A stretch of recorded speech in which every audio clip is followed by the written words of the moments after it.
E aí pessoal, tudo bem? Professor Wesley aqui novamente. Hoje estou aqui para explicar para vocês um pouquinho sobre a nossa APC 3 de abril, que no caso essa atividade será utilizada para a média de vocês só do segundo bimestre, o que significa então que a APC 1 e 2 que nós já fizemos e os prazos já estão esgotados vão ser utilizadas para as notas do primeiro bimestre. Então quem ainda não fez nenhuma ou deixou de fazer alguma, corra que ainda dá tempo de realizar a atividade, pois logo estaremos fechando as notas, ok? Então vamos lá. Bora! Hora do show! Nós estudamos então na atividade anterior um pouco sobre a Europa, sobre a hegemonia, como ela se tornou uma grande potência, com seus países sendo pioneiros em várias áreas, inclusive na construção e elaboração de mapas. Então agora nós vamos aprofundar um pouquinho mais sobre esse continente e juntamente também com a Ásia, logo vocês vão entender.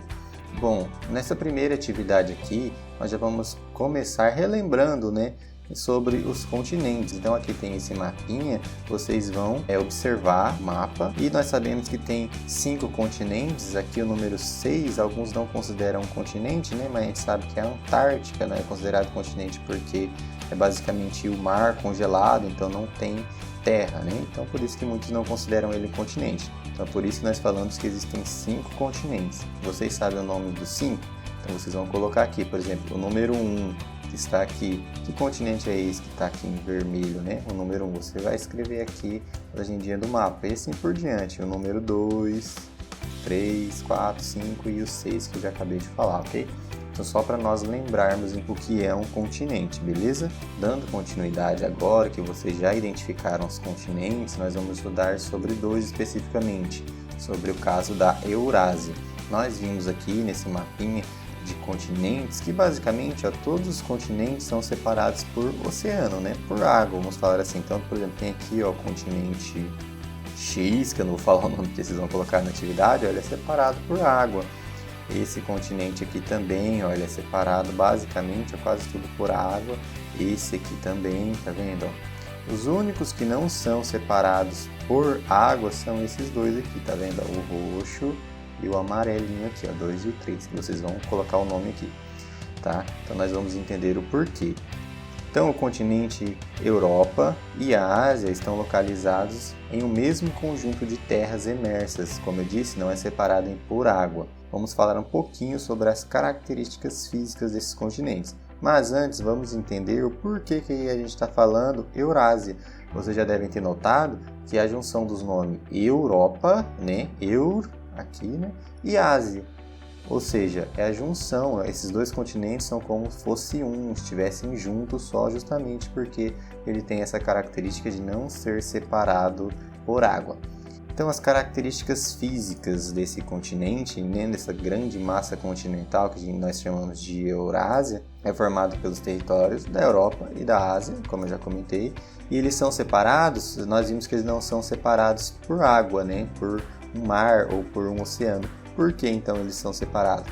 Eles são separados pelos Montes Urais, que é uma cadeia de montanha que fica localizada ali naquela região. Já nós vamos ver um pouquinho mais sobre eles. Então ele tem uma extensão territorial muito grande, como vocês podem ver aqui, de mais de 54 milhões de quilômetros quadrados, Está localizado no hemisfério norte, na parte oriental do mundo. Como é o clima nesse continente? Justamente por ser muito grande, então significa que vai ter uma variedade enorme de clima. Aqui nesse mapa nós podemos ver especificamente nessa parte aqui, onde é a Eurásia, tá vendo mais ou menos aqui, que tem vários tipos de clima mundiais. Se a gente aproximar aqui vai ter muito mais ainda. Geralmente a gente vê que predomina os climas polar, nós vemos aqui na legendinha, que é o branco aqui.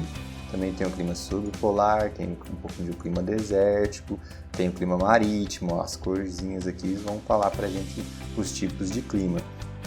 Então aqui também no texto de vocês vai falar que predomina os climas oceânicos, continental e mediterrâneo, tá? Na porção da Ásia, na parte asiática. Então aqui vai falar pra gente, que na parte da Europa vai predominar os climas oceânicos, continental e mediterrâneo, enquanto na parte asiática os climas vão ser siberiano, mediterrâneo, desértico e também de monções. Agora vamos ver como é o relevo de lá. Na parte asiática estão presentes muitas planícies e também planaltos, como diz aqui no textinho de vocês, tá? Mas também tem algumas partes muito elevadas, com mais de 3.000 metros de altitude, como é o caso do Planalto do Tibete.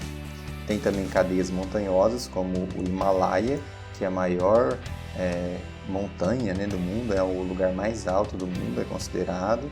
E na Ásia também tem depressões absolutas, que são aquelas que ficam ainda abaixo do nível do mar. Já na parte da Europa estão presentes as planícies, os planaltos e as montanhas, que vão destacar, por exemplo, dessas montanhas tem as cadeias das Ilhas Britânicas, os Montes Escandinavos, os Alpes, os Pirineus e assim por diante, como vocês podem ver aqui.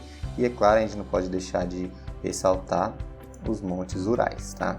E como é a hidrografia? Hidrografia é a parte que fala sobre as águas, vamos dizer assim, que são os lagos, os rios, os mares e também a parte oceânica. Então tem bastante cursos d'águas, né, importantes, e os importantes nessa região vocês vão achar aqui o nome deles, tanto da Europa quanto da parte asiática. Aqui a gente pode ver um mapinha, um mapa que a gente chama de um mapa físico. Ele vai mostrar pra gente então os rios, os mares, né, também partes dos oceanos, que a gente vê aqui, por exemplo, ó, o Mar Mediterrâneo, tá vendo de azulzinho? O Mar Vermelho, que são os mais conhecidos, né? Mar Negro, Mar Cáspio, tá vendo? De azul. Tá? Tem alguns rios importantes também que a gente consegue ver, como por exemplo aqui, ó, o Volga, tá? Então a gente consegue ver alguns deles.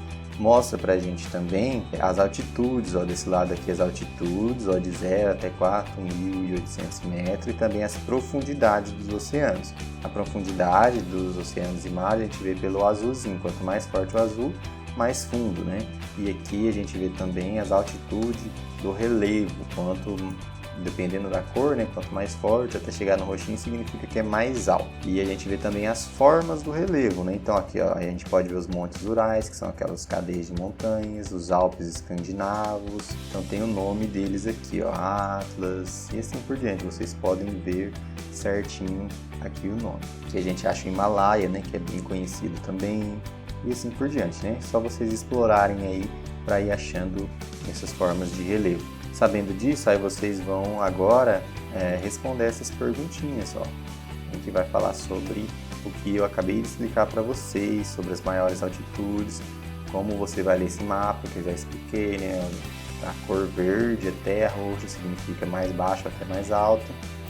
Explicar o que é Eurásia, que é isso que eu expliquei para vocês, o que significa, o que divide a Europa da Ásia, né? Que a gente chama de Eurásia, mas tem uma divisão que não é os oceanos e como os outros continentes. O que divide então esses dois continentes, né? Eu também expliquei. E no quadrinho aqui nessa E, vocês vão colocar algumas características físicas, ó, do clima, do relevo e da hidrografia, né? Dos rios, tanto da Europa como da parte asiática. Então vamos lá, por exemplo, ó, quais são os climas da Europa? Aí você vai ter que voltar aqui no textinho, caso vocês não tenham decorado, ó, climas, né? Então a gente vai ver que na porção da Europa, na porção europeia, tem os climas oceânicos, continental e mediterrâneo. Então você vai colocar aqui, né? Oceânico, continental e mediterrâneo. Vocês vão escrever. E na parte da Ásia, como é que é o clima?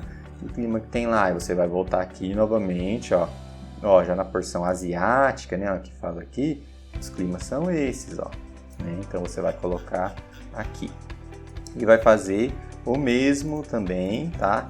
Sobre o relevo e sobre os rios, tá? A hidrografia aqui são os rios, mares mais importantes da parte da Europa e da parte da Ásia. O relevo também, o relevo da parte da Europa e da parte da Ásia. Só preencher aqui, tá? Agora nós vamos falar um pouquinho sobre os estados transcontinentais. A Europa, e no caso a Eurásia, né, que é a junção desses dois continentes, acaba acarretando em algumas coisas peculiares, como alguns países, né, que ficam parte do lado europeu e parte do lado asiático, como é o caso, por exemplo, da Turquia e também da Rússia, né, principalmente, que é a mais conhecida, que são chamados estados transcontinentais, justamente por estar em mais de um continente, né? Seu território ocupa mais de um continente ao mesmo tempo. E aí você vai ler o texto 1, que vai falar um pouquinho sobre o caso da Turquia, e o texto 2 vai falar um pouquinho sobre a Rússia, que é um dos países mais importantes, tanto da Europa quanto da Ásia, né? Já que ela fica nos 2 continentes. E aí vocês vão responder aqui. A faz uma pergunta sobre a Turquia e a Rússia, né? Por que elas são chamadas de transcontinentais. E a B, vocês vão falar um pouquinho especificamente, no texto 2, da Rússia. Então vocês vão colocar um pouquinho aqui das características físicas da Rússia. Características físicas é sobre o clima, relevo, vegetação e assim por diante. E as características sociais e culturais, que aí vai entrar, por exemplo, a economia, os costumes, né, os hábitos das pessoas que moram nesse país, ok? Então é isso, espero que vocês tenham entendido aí. Qualquer dúvida estou à disposição, bons estudos e até a próxima.